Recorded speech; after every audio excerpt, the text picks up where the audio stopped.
Amateur Traveler is in its 20th year now, but can you imagine if I had people on the show who had never been to the destination, but had just read about it or seen a movie about it? That wouldn't make any sense at all, and you wouldn't listen. We all know how important it is to receive advice from people who know a destination to get the most authentic local experience. And a great option for experiencing this is Explore Worldwide and their authentic small group adventures, led by local tour leaders, perfect for solo travelers who want to meet like minded people with a desire for adventure. I'm often an independent traveler, but two of my last three trips were with small group tours because they organize everything and it's a lot easier. If you want to recreate the tour I did to Malta, they have a Malta and Gozo Discovery Tour. I'm intrigued by one of their tours called A Taste of Sicily. The company again is Explore Worldwide, and visit exploreworldwide.com to learn more. And thanks to Explore Worldwide for sponsoring this episode of Amateur Traveler. The nights are long, the days are short, and the weather is chilly to downright cold, depending on where you are. It's a good time to slip into a Quince iconic Mongolian cashmere sweaters, which start at only $50. You can treat yourself to everyday luxury at an affordable price with Quince. If you really want to dive into luxury, you can check out their leather handbags, washable silk shirts, and European linen sheet sets.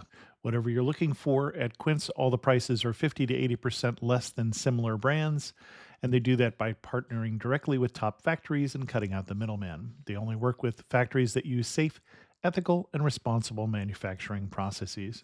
And of course, they use premium fabrics and finishes for that luxury feel in every piece. But you've already heard me rave about my Quince travel pants.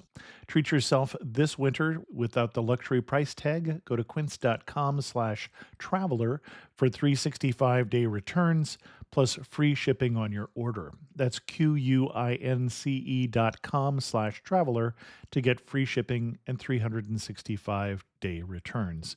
Quince.com/traveler. And thanks to Quince for sponsoring this episode of Amateur Traveler.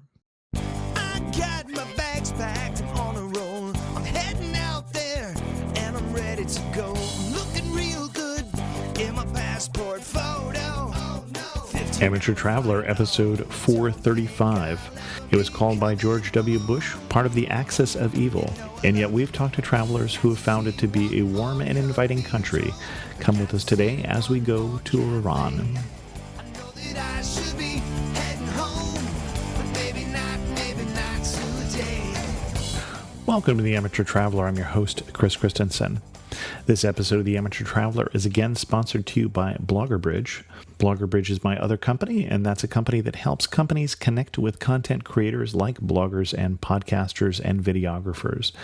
For more information, go to bloggerbridge.com and see how content creators can help get your message out. I'd like to welcome back to the show Shara Johnson from skjtravel.net, who has come back to the show to talk about her trip to Iran. Shara, welcome back to the show. Thank you so much. And I say welcome back. Shara has been on the show one other time, and that was episode 360, talking about volunteer travel in Uganda. And again, you're coming back talking about a destination that is not Paris or France or London or someplace that a lot of people go, but Iran. What made you go to Iran? Well, the truth is, I have wanted to go to Iran for ages, largely because of my interest in ancient history. Mm-hmm. So being the Persian Empire and all that, I've always been interested in the ruins and the history and the architecture and everything. And it's just one of those things. I usually choose my travels sort of serendipitously. So usually from one year to the next, I don't know where I'm going, but a good deal comes up or something. And just the political climate seemed to be really good. This was in April when I went, and I just found out about the prices were affordable. And I don't know, for whatever reason, my travel voice said, go now. So now, I did. I will admit that Shara had a hard time pitching me this show because we've done a show on Iran before, and actually one of my favorite episodes of The Amateur Traveler, so that was difficult. But one of the things, that was a show talking about biking Iran by two people who have Canadian passports. You have an American passport, so you had a little different experience than we talked about last time. I do, and I did. As was mentioned very briefly there, the thing about Americans is we cannot travel independently in the country. So we must either sign on with a tour group or hire a private guide through a travel agency in Iran. So the visa approval process is a little more, it just takes more time. There's no reason that you would get declined, but just some things like that. So And which option did you use? we hired a private guide. Okay. And I have never done, that's not my typical type of travel. I'm a really independent traveler. And I was a little, I had no idea what to expect from this. My husband and I just hired a private guide to ourselves. And so he was going to be attached to us at the hip pretty much for 15 days and nights. And it was fantastic. It was totally affordable for one thing. And our guide was just absolutely phenomenal. He was so great. And we had such a good time. And he just explained so many things to us that we could have never gotten for ourselves, that amount of information. And when you say affordable, I'm going to push you on that a little bit. What is the range of affordable for that? Okay, so yeah, of course, affordable is relative. We paid per person, it was $1,800, which included all of the guiding services, hotel rooms, which included a hot breakfast, all of our admission prices for 15 days and 15 nights. Oh, So okay. I looked into tours, like if you joined a tour group where you're traveling around with 10 other people on a bus and that kind of stuff through tour agencies based either in America or Canada or something. And most of those were in the $2,500 to $3,000 range for the exact same things, the guiding and the hotel. So it was cheaper to travel because we went through an agency located in Iran. And so it was cheaper to have this guy all to ourselves. We got the same things. So in my mind, for what we got, it was a really good value. Then let's talk a little bit more about what you got. What itinerary did you do, or what itinerary do you recommend? If you have a limited amount of time, which I consider 2 weeks limited, which is all I had, I would basically do what we did, which is the typical, I would say, tourist route, which is basically right through the middle of the country. So you hit the highlights like Shiraz and Isfahan and Yazd are kind of the main highlights along that route. We did a couple other things. We stayed with some nomads and went to Kerman and some things like that. But that's just that kind of middle strip. It's like and that's where most of the ruins are and that kind of thing. And that's going to give you the most sort of succinct look at the country and what it has to offer. And flying in and out of Tehran? Yeah. Okay. And then let's go back and do that more slowly. Can you walk us through your itinerary and what you saw? I know the first one we went to was Shiraz because we flew from Tehran to Shiraz, and which is ridiculously cheap, by the way. A plane ticket was like $40, and you get your meal and everything. It was only like an hour, but so yeah, Shiraz. It's a really pretty city, really well known for its gardens, particularly, and has some really opulent palaces of formerly wealthy people, beautiful mosques, that sort of thing. So the architecture there is really nice. And as I recall from what we did before, Shiraz is known as a religious city, a center for Islam in Iran. Am I got the right city? I don't know if it's particularly well known for that. There is one of the shrines there, like a mausoleum to one of the imams. I guess that could be considered a popular place for people to go. I think there's other cities that are considered more. So what did you see in Shiraz? So the primary, I would say the highlights of that city are this really, really sweet mosque that's relatively small, the Nasr al-Mulk Mosque. And there's a gardens called the Orange Gardens and this palace where we were. This is where we started to get an idea of one of the sort of hallmarks of the Persian architecture is they use mirrors in a lot of their interior design and kind of cut it almost like tiles but place it. You feel like you're in a disco ball, basically, when you walk around these places. I really wish I'd had a laser pointer with me sometimes because it would have been really trippy. It's kind of a place for like literature and poetry and an educated kind of city. So it's we stayed there several days, and our guides girl that he kind of wished was his girlfriend was there, and so we met her and went out to dinner with her, and it was fun to kind of meet local people and feel a friendship for them. And I would subsequently call her on his phone several times during the trip, and so that was a fun introduction to the country. Okay. This being your introduction to Iran, any surprises? At that time, my ultimate surprises came from the people that we met, our guides' friends and things like that. So it began there to some degree with his friend. And what about those encounters surprised you? How the younger generation is not at all how we think that they are.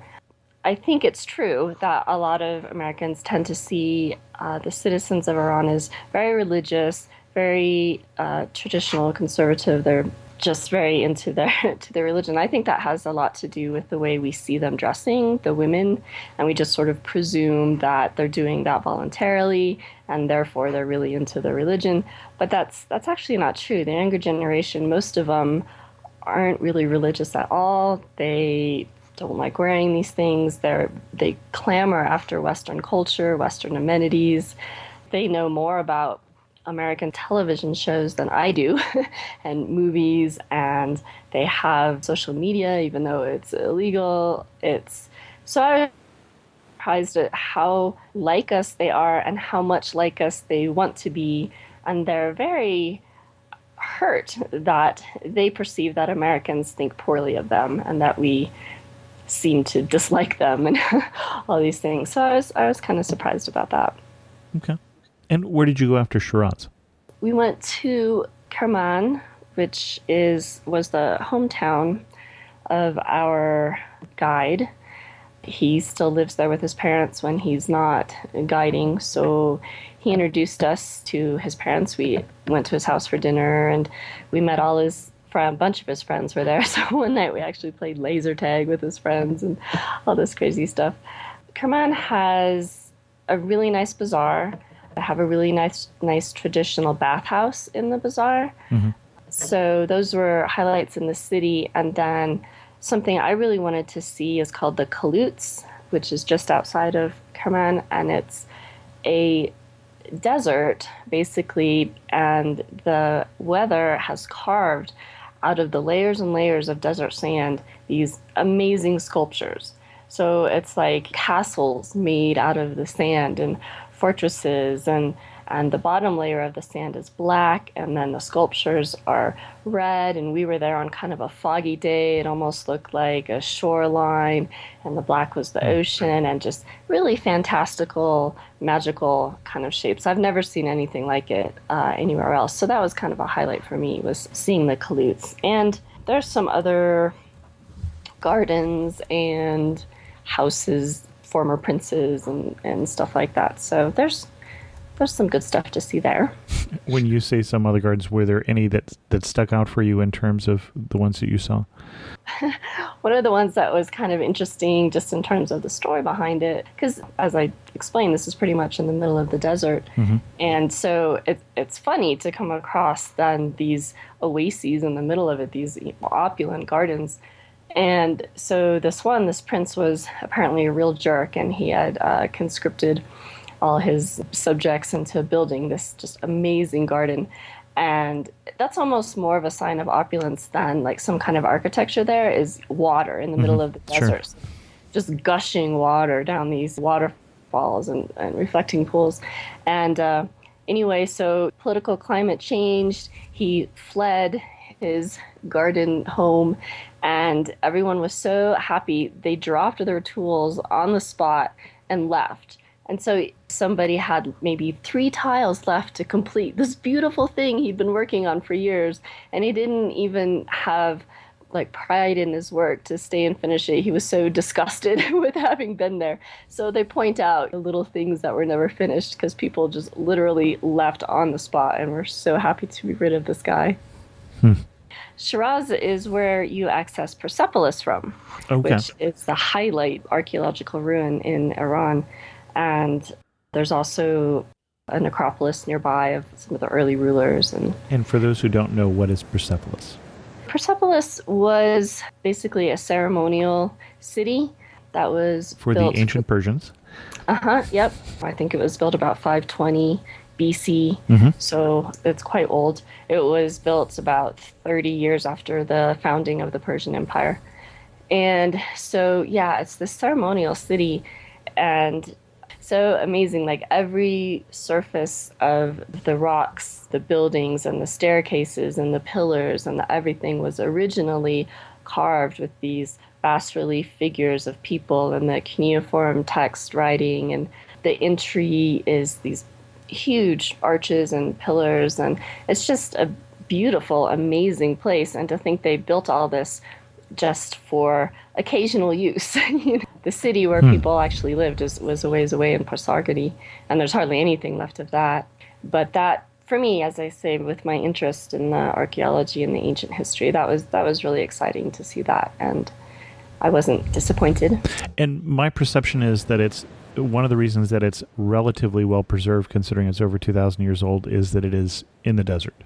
That would certainly help. The climate preserves it, and the people also are very keen on taking care of it, making sure. Basically, it was destroyed by Alexander the Great, and they still hold tremendous animosity toward the Greeks for that. And so they just also would take care of it. And in fact, when the Arabs invaded in the 700s, a little ways away at the tomb of Cyrus the Great and some other ruins around Pasargadi, the Arabs wanted to destroy those. And the Persians were so attached to these things that they lied.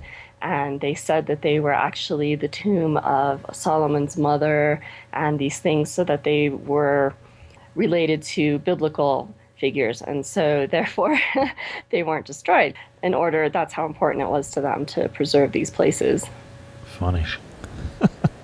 And then we were going on from the place after Shiraz, and I've lost track. Okay, so then the other two places that we went to next was Yazd, which I would really recommend to people because it also is in the desert and it really preserves a lot of the ancient technologies of the Persians. So, technologies that they used to make living in the desert tolerable. So, for example, they brought water into the city from way far away in the mountains through these series of underground canals called kanats, and it's really amazing. There's a museum about it, and you see how they dug them, and just the network of how it runs through the cities and feeds the public places, and then goes into the wealthy homes, and the engineering feat is really impressive. And then they have these things called wind towers, which are kind of like swamp coolers. They'll be very, very tall, square towers, and they're open on the way on the side to catch the prevailing winds, and it basically pulls the wind down through the tower, and by the time it gets to the bottom it's this really powerful breeze, and then a lot of times that even blows over a pool of water, and then a series of ducts will run through the building that continues to pull the air through the building, so it's like a natural air conditioner. It's really, yeah, it's amazing. It's just so ingenuitive. And there's not a whole, I mean, there are others that are preserved, but Yazd has the tallest preserved one and probably the most. If you get like to a rooftop and you look out over the city, you can see these square wind towers all over the place. And it's these totally ancient technologies that function completely well. And it's also the place where there's the most preservation of the ancient Persian religion, which was Zoroastrianism. Right. So if you have any interest in that, they still have the fire temple. And when you say preservation, my understanding is there are still, and I think I was reading 20 to 40,000 people who are Zoroastrians. It's not just that they remember how it was worshipped, but that there are still 5 to 10% of the population in Yazd are Zoroastrian. That's correct. Which yeah, is hard for me to say. I know it is kind of a mouthful, isn't it? Yes, they do. We went to, I think it was at the Fire Temple, and they showed some of the festival ceremony things that they still do. So in the spring, they go out and light a big giant bonfire to sort of wake the earth up, warm the earth up to help it welcome spring and that sort of thing. And the Towers of Silence are where they leave their dead out in the open. They don't bury their dead. They just leave them in the air to decompose naturally. And then when there's nothing but bones left, then the family will take those away and bury them. The Towers of Silence are just these big round towers. And that's where they would put the dead bodies just on a platform in these towers to decompose. And they actually used those all the way until I believe it was the 1960s or 1960. So the guy who was the last sort of keeper of one of these towers sits outside the tower now, and you can have a picture taken with him or whatever if you want. But so that was still practiced very recently, their death ritual. So I just think that guy, what a weird job. His only job is to watch over a platform of decomposing bodies. I think Yazd is really the city to visit for the best idea of preservation of the Persian culture, the Persian religion, the Persian technologies, that sort of thing. Excellent. Almost dead center in the middle of the country, it looks like. Yeah, probably. And that was your second to last stop? Yeah. Then Isfahan was our right. last city. Yeah. And so it's a toss-up between, well, I don't know. If you could only go to one city, I would almost say Isfahan. It would be a toss-up between Yazd and Isfahan. Isfahan just has so much to offer in terms of architecture and culture as well. They have an amazing bazaar and just mosques, and Isfahan was the capital of Iran for a while. So there's a beautiful palace there. It just has a lot to offer. So we spent 4 days in Isfahan, and our guide knows like everybody in the country, it seems like. So we kind of had a routine there in Isfahan. We go to the bazaar every day, and we went to this particular coffee shop and got to know some of the people there, and we would hook up with his friends that we had met in Kerman because they're guides also. We had a picnic in the big square one night, and it was fun just to hang out there for a few days. And describe the bazaar for me, if you will. I would love to have the top cut off of it and have an aerial view of it, because it's so hard to even picture in your head. It's just so extensive. So it basically rings. It used to be called the King's Square. Now it's called the Imam Square, which is this huge square, second largest after Tiananmen, and ringed by mosques and the former palace. And so the bazaar basically skirts the outside. It's almost like you could consider it the outer wall of the square to some degree. And as in many bazaars, has a lot of off-side alleys and various things. And that's just, of course, where all the stalls are. And they sell all kinds of things, and they have like a special And area. I'm going to make you get specific. What kinds of things, for instance, did you spend time looking at? Well, I'm not so much a shopper, so I didn't buy very much. But some of the interesting things, of course, are always like spices or flowers. Well, I couldn't figure out one of the things. They would have these tables with jars and jars and jars of different colored liquid in them. And it turns out that's the perfumery. So yeah, you could smell all the smells from these jars out on the table, and then when you selected one, they would pour some into a smaller vial, and that's what you would take home. But actually, the thing that was so amusing to us, that we probably spent the most time looking at and taking photos of, are the mannequins. I'm guessing there's a lot. I know. I didn't see you going there. Well, I can only presume that mannequins are one of the things that are hard for them to procure because of the sanctions. There's a lot of very interesting things we learned that are difficult to acquire because of the sanctions. And so I'm guessing mannequins is one of them, because a lot of them would be missing chunks from their face or their arms or whatever, and would have painted, like the men in particular, they would paint on or draw on their sideburns or mustaches or something, and then their hair would be this crazy colored, almost like they were science fiction characters, and the children would have this crazy creepy hair. They look like kids out of some horror movie or something. And the women, like I say, all of them, it was just so strange.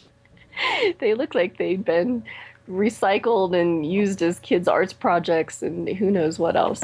And it was also strange to see in some of the places the women mannequins were dressed in their chadors, which is the full black covering from head to toe. And that's one of those things you look at and you just, you're not in Kansas anymore when the mannequins are all wearing these black robes.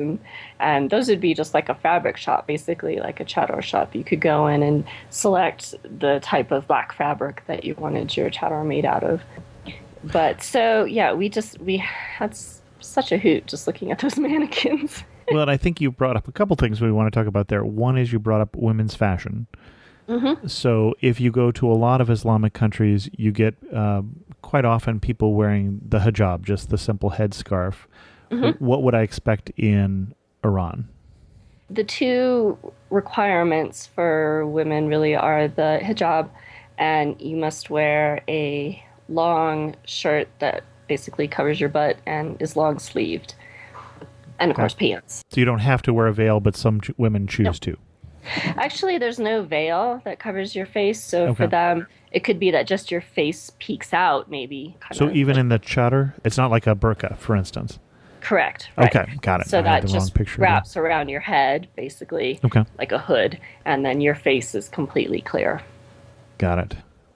I was interested to note that when I was in Jordan, apparently some women in some regions of Saudi Arabia, for instance, are always veiled, and yet no matter where you are from, if you go to Mecca and do the pilgrimage, you have to uncover your face as you walk around the city, as you proceed around the city, no matter where you're from. And if you don't, then you haven't done it.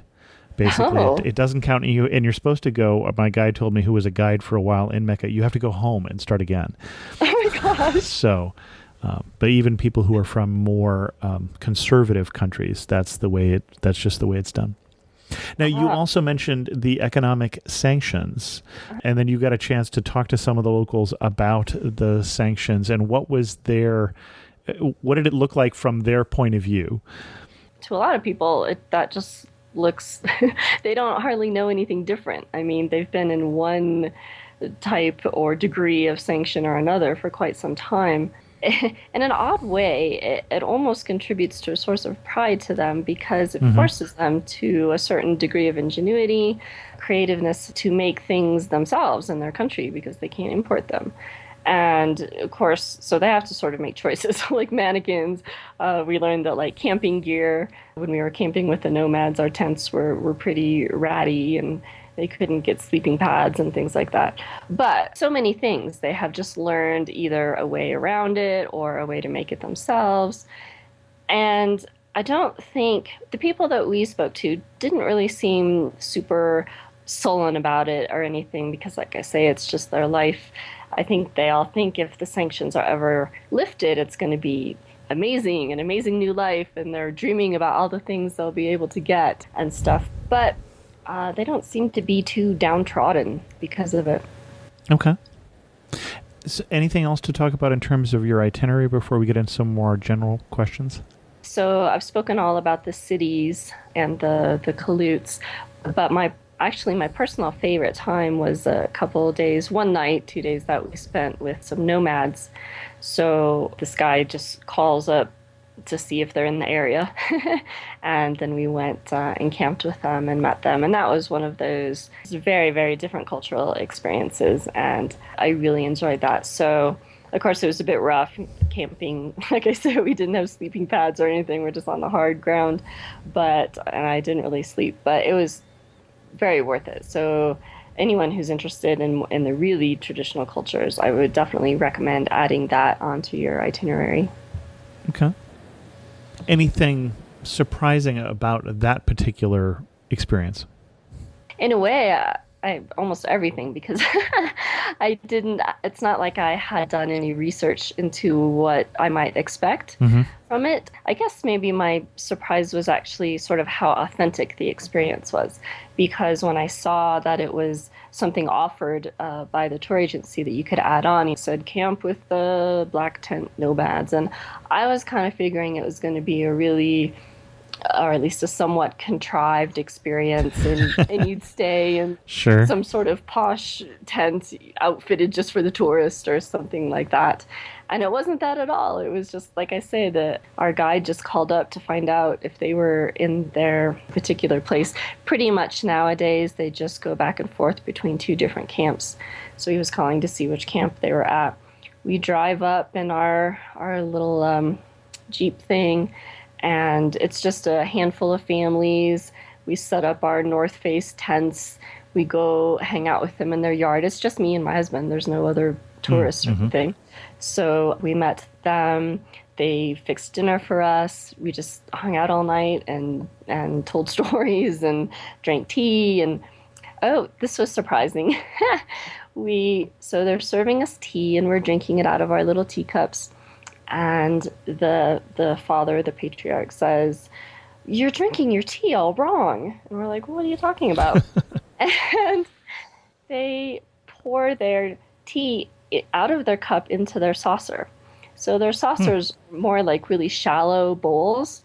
So the host pours from the teapot into your cup, and you pour for your cup into your saucer. And you leave the tea leaves in your cup or something? No, actually, it's kind of like we would do. By the time the tea comes out of the teapot, there's no leaves. That's all brewed in Okay. the pot. Did you find out why they drink from the saucer? I never Just to did. just to fool around with tourists, or No, it's really true. That's interesting? how those nomads they drink, and they also, if you want sugar in your tea, you don't put a cube in the tea. You hold the cube in your mouth between your teeth, at your front teeth, and then you sort of strain the tea over the sugar cube into your mouth, and you can modulate how much sugar you want to suck off per drink of tea. I think they were punking you. It's just really Yeah.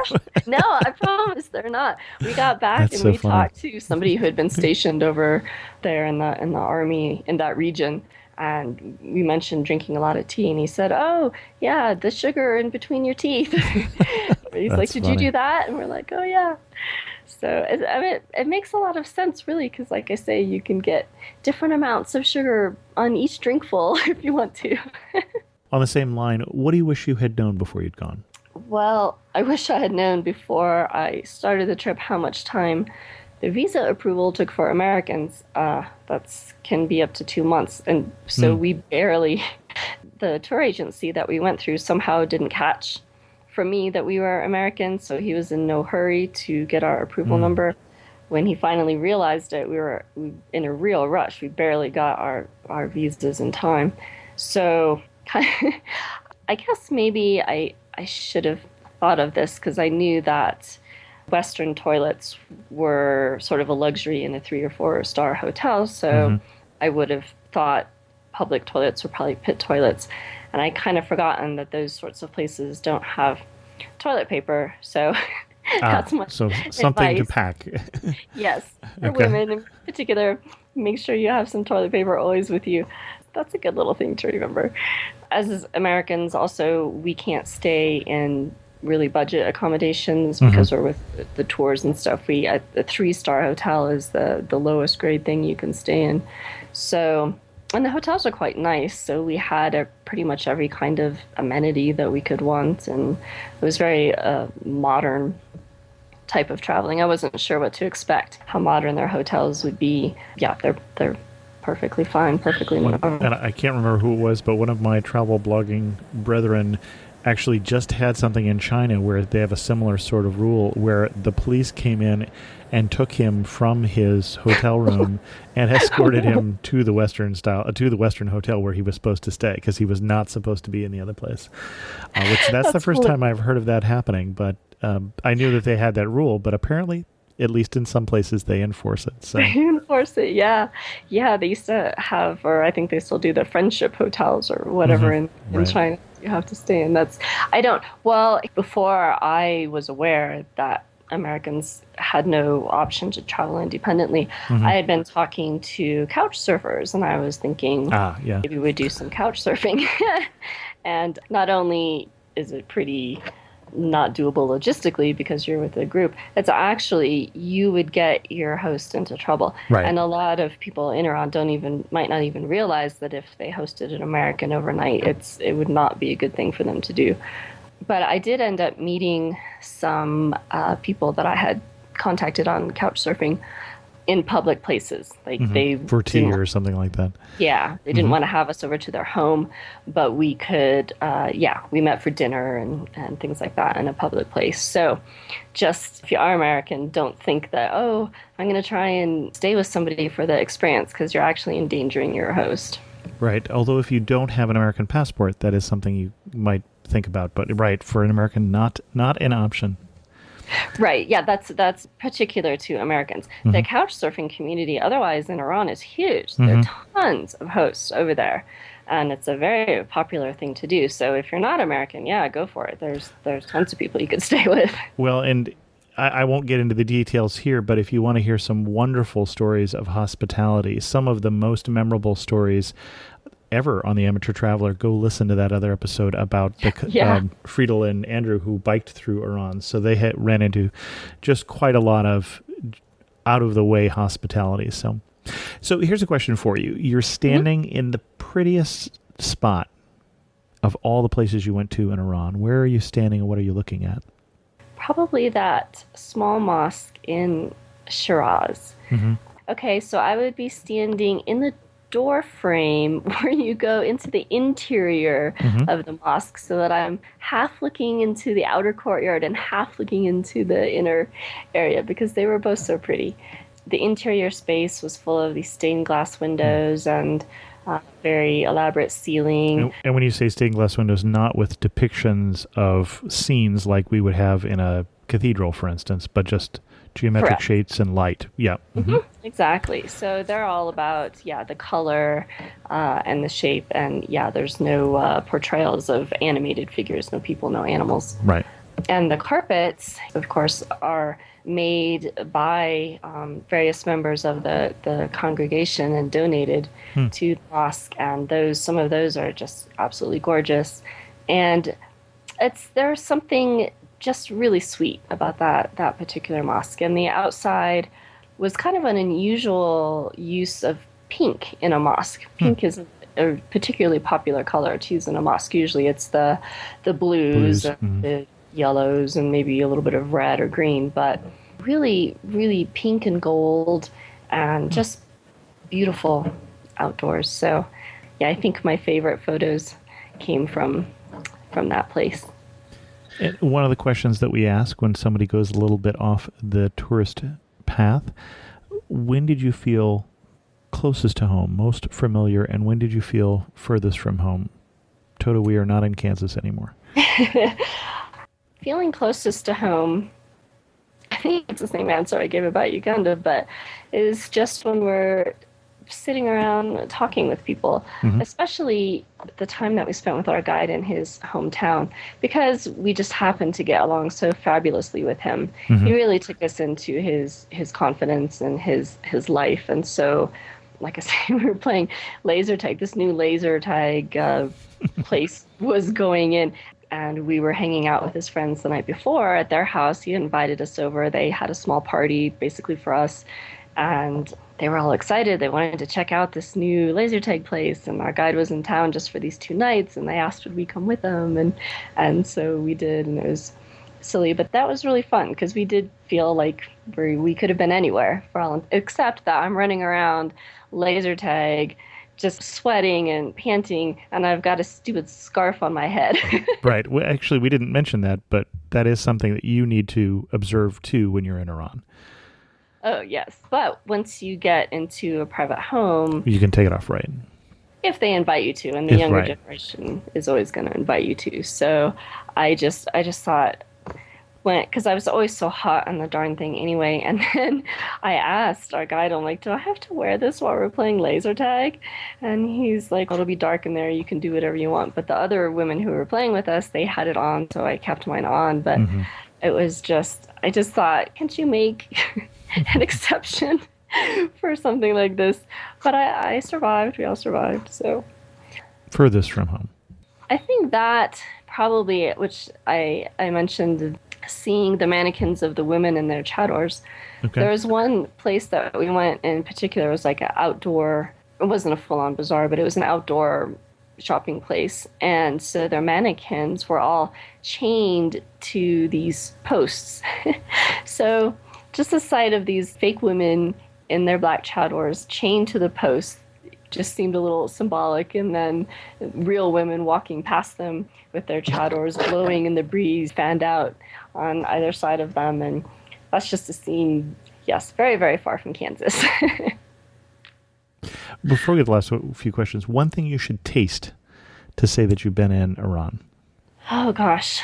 Well, of course, they're very big into their kebabs, their eggplants, their herbs, fresh herbs. Well, okay, two things that I would say are very particular to there. If you really want to be like a local, be sure to order a whole raw onion with your meal, and then you just eat it like an apple. Whoa. Okay. Yeah. I couldn't really believe my eyes at first either.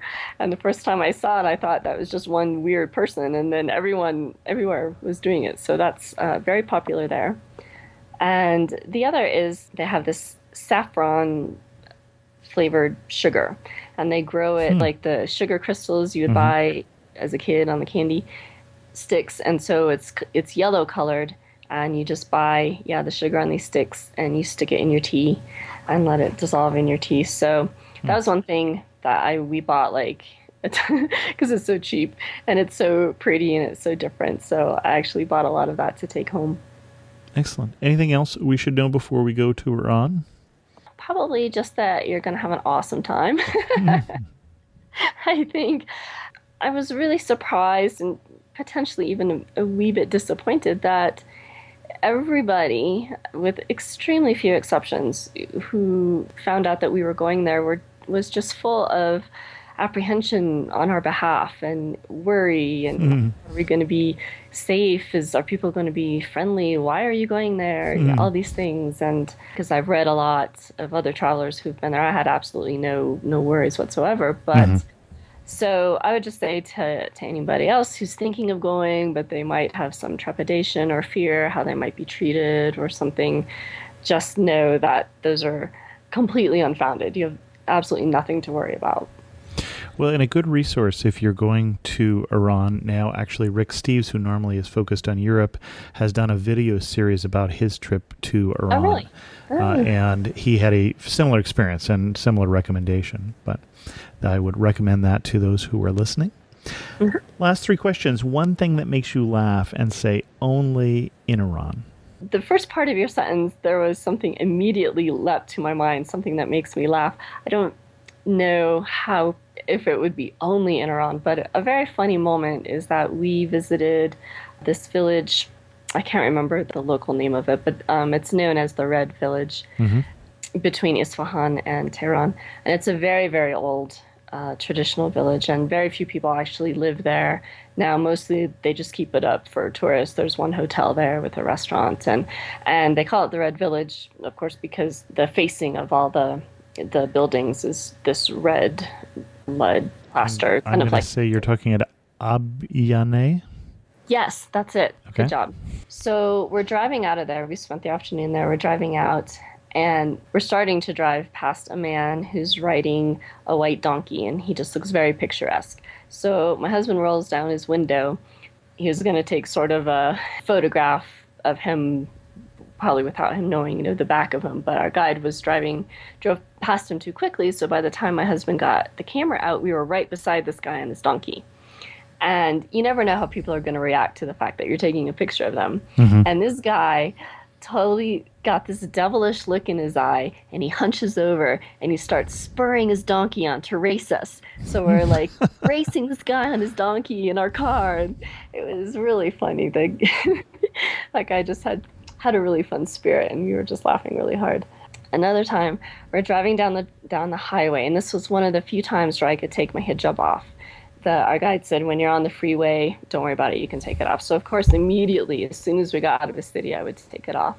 So we're driving down the highway, and I was sitting in the back seat, and this car with three guys passes us and then kind of slows down.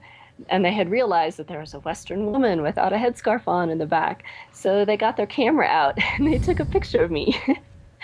And we were just laughing so hard, and our guide said, you know what, we should pass them and take a picture of them. So we did. He rolled down his window. My husband got his camera out. We're taking a picture of them. They're hanging out the window making peace signs, and everybody's laughing hysterically. And so, yeah, only in Iran is someone going to take a picture of you on the highway because you're in the back seat without a headscarf on. Last two questions. Finish this sentence. You really know you're in Iran when what? For me, when I have all that gear on. You know you're in Iran if you're surrounded by mirrors and you feel like you're in a disco ball and you're sitting around drinking tea with saffron sugar. I think those are all signs. If you had to summarize Iran in just 3 words, which 3 words would you choose? History, architecture, Okay. and cultural pride. Okay. The Iranians are very proud of their Persian ancestry and their culture, and they get very upset if you think that they're Arab. If you say if you call them Arab or you say that they speak Arabic or something like that, they are deeply offended. You need to know that they're Persian, that they speak Farsi. They're immensely proud of their culture, that it has been around for so long, continuously. And even though the country was conquered by the Arabs, they have maintained their cultural identity very fiercely the whole time. So they're very proud of that, which I think is really neat. Excellent. Shara, where can people read more about your travels? You can go to my travel blog, which is skjtravel.net. Yeah, I blogged pretty extensively about our trip. I have one more left to do. Yeah, so you can see lots of photographs in all of my blog posts and stuff like that. Excellent. Shara Johnson has been our guest. Thanks again for coming on The Amateur Traveler and sharing with us your love for Iran. Thank you for having me. I appreciate the opportunity to share it with a wider audience. I had an unusual question from Leo this week, who said, I've been listening to your podcast for many years and have found it helpful for my own travels to places I've already been and has inspired me to visit new destinations. So thanks to you and your guests. I was wondering if you would be kind enough to provide me with a list of typical questions you ask your guests. The best part of the trip, most unusual, the bit the travel guides didn't mention, how you would describe, etc., etc. I'd like to send them to a friend who has just left Perth for a holiday in the UK and parts of Europe and want him to keep your questions in mind while he is traveling so he gets the most out of his trip. I hope you're able to oblige. I'll be very grateful. And I certainly send those off to Leo. In fact, I'll put them in the show notes of this episode, what I sent to Leo. I found it interesting to think about those questions not as a way to prepare yourself for being on the show, which a lot of people who have been on the show who knew they were going to be or were going to pitch do, but just as a way to get the most out of your travel. And that struck me as an unusual approach, and I liked it. So, Leo, thanks for the question. And again, I'll put a list of what I sent to Leo in the show notes of this episode at amateurtraveler.com. I've mentioned recently that all of the shows for Amateur Traveler are now getting transcribed. In fact, they're getting transcribed thanks to jtravel.com that is sponsoring that.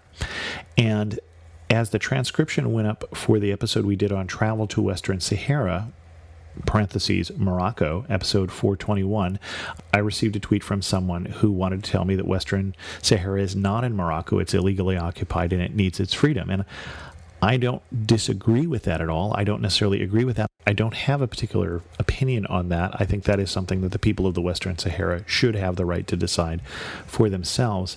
But it's always interesting when we do an episode on even Taiwan. Remember that if you are Chinese, mainland Chinese, you believe that Taiwan is a breakaway province, and if you're in Taiwan, you believe that it is a country. And there are a number of places that we have talked about in the show where there is a difference of opinion. When we do an episode of the Palestinian Authority, we're again in one of those gray areas where to some people it's one thing and to some people it's something else. It may seem cowardly of me not to take a stand on Western Sahara, but again, that is not what we're trying to do here. What we're trying to do here is encouraging you to travel to a destination and to travel in such a way that it will be of benefit both to you and to the people of that destination. We tend to encourage travel that is closer to the locale, and we certainly would encourage you to travel in such a way that some of the money that you spend stays in that country. So I would encourage you to go to Western Sahara, but I honestly don't have an opinion because I can't have an informed opinion what that is. Is that part of Morocco, or is that a separate country? And just because it should be a separate country, even if we go that far, that doesn't necessarily mean that it is. And we try and address what is on this show. So you know, for instance, who to get your visa from, and we try and bring up the issues of what it should be. Certainly when we talk about the Navajo Nation in the United States, it is part of the United States.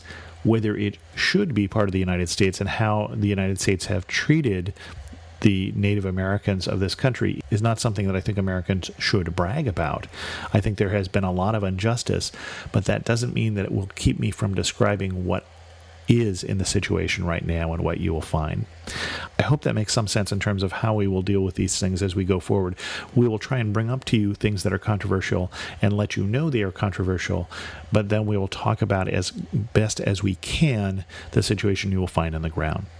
Since we were just talking about a Muslim country, if you wanted to go visit one but you're not quite ready for Iran, may I suggest the Amateur Traveler trip to Morocco in April of 2015. And you'll find more information about that at the website, amateurtraveler.com. Look for the book travel link. With that, we're going to end this episode of The Amateur Traveler. If you have any questions, feel free to send an email to host@amateurtraveler.com or leave a comment on this episode at amateurtraveler.com. You'll find the exact link for that and the lyrics for this episode, as well as links to everything else we've talked about. You can also follow us on Twitter at Chris2X, and as always, thanks so much for listening.